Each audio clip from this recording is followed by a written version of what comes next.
Match. అమ్మాయికి ఒక అబ్బాయి ఉన్నాడు 11 years. అబ్బాయితోని యాక్సెప్ట్ చేసే వాళ్ళు ఉంటే నన్ను సంప్రదించండి. లేని పక్షంలో అబ్బాయి బాగున్నట్టు ఇద్దరికి నచ్చినట్టయితే అబ్బాయిని కూడా ఇలా అమ్మ వాళ్ళు కూడా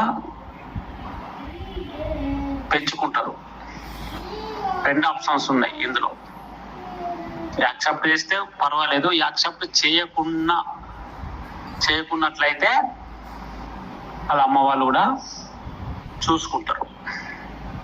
అమ్మాయి పేరు స్వర్ణలత. అమ్మాయి డేట్ ఆఫ్ బర్త్ 14/1/1988. అమ్మాయి క్వాలిఫికేషన్ MSc కెమిస్ట్రీ. అమ్మాయి హైట్ 5.5. అమ్మాయి